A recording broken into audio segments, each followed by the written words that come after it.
ನಮಸ್ಕಾರ ವೀಕ್ಷಕರೇ, startup 29 Bharati YouTube ಚಾನಲ್ಗೆ ಸ್ವಾಗತ. ನಾವು ಪಾರ್ಟ್ 1ನಲ್ಲಿ ಸರ್ಕಾರಿ ಶಾಲೆಗಳ ಬಗ್ಗೆ ತಿಳ್ಕೊಂಡ್ವಿ. ಈಗ ಸರ್ಕಾರಿ ಶಾಲೆ ಉಳಿಸಿ ಆಂದೋಲನದ ಬಗ್ಗೆ ಗ್ರಾಮಸ್ಥರು ಅರಿವನ್ನು ಮೂಡಿಸುವಂತಹ ಪೋಸ್ಟರ್ಗಳನ್ನು ನಾವು ನಿಮಗೆ ತೋರಿಸ್ತಾ ಇದ್ದೇನೆ. ಹಾಗೂ ಸರ್ಕಾರಿ ಶಾಲೆ ಈಗ ಪ್ರಾರಂಭ ಆಗಿದೆ, ದಾಖಲಾತಿ ಪ್ರಾರಂಭವಾಗಿದೆ. ನಮ್ಮ ಊರ ಶಾಲೆ ಈ ಪ್ರಸ್ತುತ ಬೈಲಿಂಗ್ವೇಲ್ ಮೆಥಡ್ ದ್ವಿಭಾಷಾ ಮಾಧ್ಯಮದ ಶಾಲೆಯಾಗಿ ಹೊರಹೊಮ್ಮಿದೆ. ಹಾಗೂ ಪ್ರಿ KG, UKG, LKG ಇವೆಲ್ಲ ಆಲ್ರೆಡಿ ಪ್ರಾರಂಭವಾಗಿದೆ. ಹಾಗೂ ಕನ್ನಡ ಮತ್ತು ಇಂಗ್ಲೀಷ್ನಲ್ಲಿ ಪಾಠ ಮಾಡ್ತಾ ಇದ್ದಾರೆ.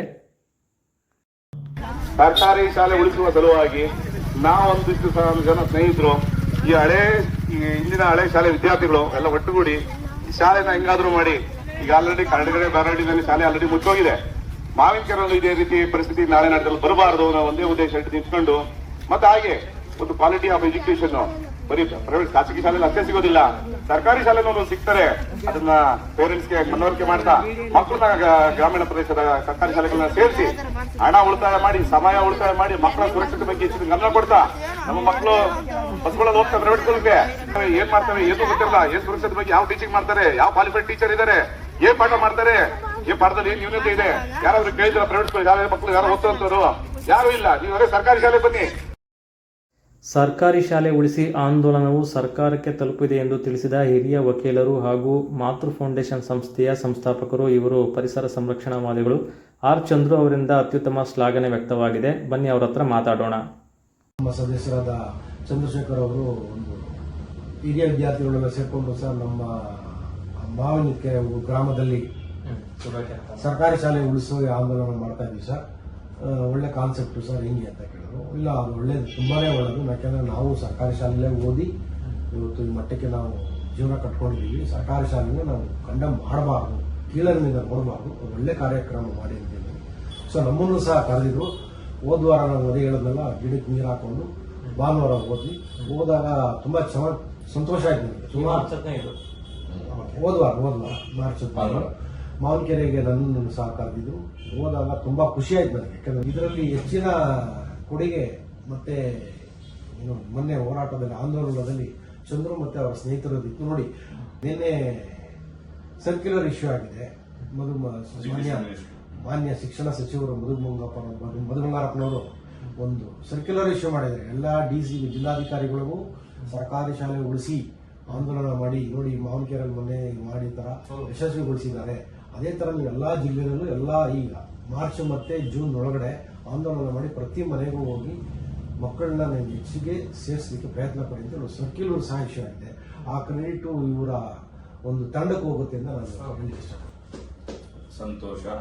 ನಮ್ಮ ಹಿರಿಯ ವಕೀಲರು ಆರ್. ಚಂದ್ರಕುಮಾರ್ ಅವರು ಈ ಮಾತೃ ಚಳವಳಿಗೆ ಸಂಸ್ಥಾನವಾಗಿ ಎಲ್ಲ ಮಾತಾಡಿದ್ದಾರೆ. ಹಾಗೆ ಅವರಿಂದ ಪ್ರೇರೇಪಣೆಯಾಗಿ ಹಾಗೂ ಸಂಘದ ಇತರ ಸದಸ್ಯರ ಒಂದು ಸಹಕಾರದೊಂದಿಗೆ ಈ ಮಾತೃ ಫೌಂಡೇಶನ್ ಒಂದು ಹಂತಕ್ಕೆ ಬಂದ ನಂತರ ನನ್ನನ್ನು ಈ ಸಂಘದಲ್ಲಿ ಒಬ್ಬ ಮ್ಯಾನೇಜರ್ ಅಂತೇಳಿ ನನ್ನನ್ನು ಈ ಸಂಘಕ್ಕೆ ತಗೊಂಡು ಲೆಕ್ಕಾಚಾರ ಮಾಡಕ್ಕೆ ಇಟ್ಟಿದ್ದಾರೆ. ಸಂತೋಷ. ಇದರಿಂದ ಮುಂದುವರೆದು ನನಗೂ ಪ್ರೇರೇಪಣೆಯಾಗಿ ನಾನು ಏನ್ ಮಾಡಬಹುದು, ಇವರು ಹಳ್ಳಿಗಳಿಗೆ, ಇವರು ಗ್ರಾಮಗಳಿಗೆ, ಇವರು ತಾಲೂಕುಗಳಿಗೆ ಏನನ್ನು ಮಾಡೋದಕ್ಕೆ ಪ್ರಯತ್ನ ಪಡ್ತಾರೆ, ನನ್ನ ಹಳ್ಳಿಗೆ ಏನ್ ಮಾಡಬಹುದು, ವಾಟ್ ಕ್ಯಾನ್ ಬಿ ಬೆಸ್ಟ್, ನನ್ನ ಕೈಲಿ ಏನ್ ಮಾಡಬಹುದು ಆಲೋಚನೆ ಮಾಡಲಾಗಿ ನಮ್ಮ ಪ್ರೌಢಶಾಲೆ ಮಾವಿನಕೆರೆಯಲ್ಲಿ ಹಿರಿಯ ವಿದ್ಯಾರ್ಥಿಗಳ ಸಮ್ಮಿಲನ ಅಂತ ಹೇಳಿ ಕಾರ್ಯಕ್ರಮಗಳನ್ನ ಆಲ್ರೆಡಿ 3-4 ಕಾರ್ಯಕ್ರಮ ಮಾಡಿದ್ರು. 15 ಮತ್ತೆ 16 ನಮ್ಮ ಬ್ಯಾಡ್ರಳ್ಳಿ ಅವರ ಗ್ರಾಮಸ್ಥರಾದಂತ ಸುರೇಂದ್ರ ಪಂಜಾಬ್ ನ್ಯಾಷನಲ್ ಬ್ಯಾಂಕ್ ಅಲ್ಲಿ ಮ್ಯಾನೇಜರ್ ಆಗಿದ್ದಾರೆ. ಅವರು ಮತ್ತೆ ನಮ್ಮ ಇಂದ್ರೇಶ್ ಅಂತ ಹೇಳಿ BMDC ಕಂಡಕ್ಟರ್ ಆಗಿದ್ದಾರೆ. ಅವರು ನಾವು 3 ಜನ ಸೇರಿ ಮಾತಾಡಿದಕ್ಕೆ ಒಂದು ತೀರ್ಮಾನ ಬಂದ್ವಿ. ನಾವು ಯಾಕೆ ಒಂದು ಪ್ರೊಸೆಷನ್ ಮಾಡಬಾರ್ದು, ಒಂದು ಆಂದೋಲನ ಮಾಡಬಾರ್ದು, 1-2 ದಿವಸ ಅಂತ ಹೇಳಿ ಒಂದು 15 ಮತ್ತೆ 16ನೇ ತಾರೀಕು ಆಯಾ ಗ್ರಾಮಸ್ಥರನ್ನ ನೆರವಿನೊಂದಿಗೆ ಮತ್ತೆ STMC ಸದಸ್ಯರ ನೆರವಿನೊಂದಿಗೆ ವಿದ್ಯಾರ್ಥಿಗಳೊಂದಿಗೆ ಶಿಕ್ಷಕರೊಂದಿಗೆ ನಾವು ಒಂದು 2 ಕಾರ್ಯಕ್ರಮವನ್ನು ಆಯೋಜನೆ ಮಾಡಿದ್ವಿ. ಆ ನಂತರ ದಿನಾಂಕ 15ರಂದು ಬ್ಯಾಡರಳ್ಳಿ, ಕರಡಿಗೆರೆ, ಮಾವಿನಕೆರೆ, ಅರಳಹಳ್ಳಿನಲ್ಲಿ 2 ಆಟೋದಲ್ಲಿ ಮೈಕ್ ಸೆಟ್ ಹಾಕೊಂಡು ಶಿಕ್ಷಕರು, ಮುಖ್ಯೋಪಾಧ್ಯಾಯರು, ಹೈಸ್ಕೂಲ್ ಮಕ್ಕಳು, ಪ್ರೈಮರಿ ಮಕ್ಕಳು ಎಲ್ಲರನ್ನೂ ಒಡಗೂಡಿ STMC ಸದಸ್ಯ ವಾಲಂಟಿಯರ್ಸ್ ಜೊತೆಗೂಡಿ ನಾವು 2 ದಿವಸ ಪ್ರೊಸೆಷನ್ ಮಾಡಿದ್ವಿ. ಮೊದಲನೇ ದಿವಸ ಆಯಿತು. 2ನೇ ದಿವಸ ನಂತರ ನಾವು ಕಾಡ್ಸೂರು, ಮುದಿಗೆರೆ, ಮೇಲ್ಮರಿಗಳ್ಳಿ, ನಾಗಲಾಪುರ, ದೇವನಹಳ್ಳಿ, ಹೊಸಹಳ್ಳಿ, ಮುದುದಹಳ್ಳಿ, ಚಿಕ್ಕಪುರ, ಬೋವಿ ಕಾಲೋನಿ ಇಷ್ಟು ಎಲ್ಲಾ ಗ್ರಾಮಗಳಿಗೆ ತೆರಳಿ ಮನೆ ಬಾಗಿಲು ತೆರಳಿ ಉರಿ ಬಿಸಿಲಲ್ಲಿ ನಮ್ಮ ಮಕ್ಕಳು ಪ್ರೊಸೆಷನ್ ಮಾಡಿದ್ದೇವೆ, ಮೆರವಣಿಗೆ ಮಾಡಿದ್ದೇವೆ. ಸರ್ಕಾರಿ ಶಾಲೆ ಸೇರಿಸಿ ದಾಖಲಾತಿ ಹೆಚ್ಚಿಸಿ ಸರ್ಕಾರಿ ಶಾಲೆ ಉಳಿಸಿ ಸರ್ಕಾರಿ ಸೌಲಭ್ಯಗಳನ್ನ ಎಫೆಕ್ಟಿವ್ ಆಗಿ ತಾವು ಬಳಸ್ಕೊಳ್ಳಿ.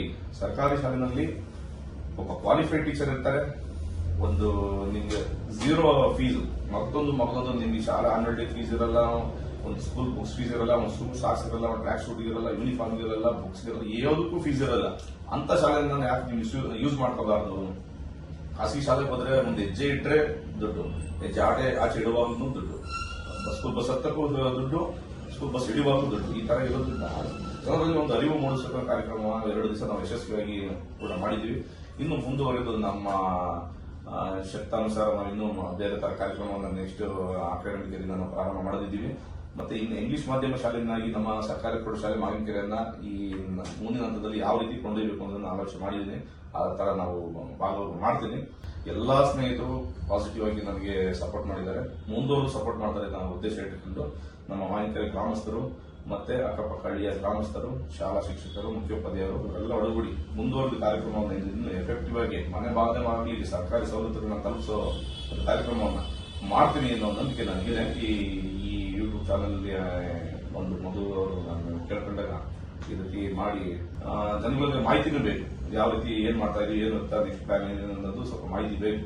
ಹಾಗಾಗಿ ಮಾಡ್ತಾ ಇದೀವಿ, ನೆಕ್ಸ್ಟ್ ಮಾಡ್ತೀವಿ, ಮುಂದೂರು ಮಾಡೋಣ. ಎಲ್ಲರ ಜೊತೆಗೂಡಿ ಈ ಸಮಾಜವನ್ನ ಒಂದು ನಾಗರಿಕ ಸಮಾಜವನ್ನಾಗಿ ಮಾಡೋದಕ್ಕೆ ತಾವೆಲ್ಲ ಕೈ ಜೋಡಿಸಬೇಕು ಅಂತ ಹೇಳಿ ತಮ್ಮನ್ನ ಕೈ ಮುಗಿದು ಪ್ರಾರ್ಥನೆ ಮಾಡ್ತೀನಿ.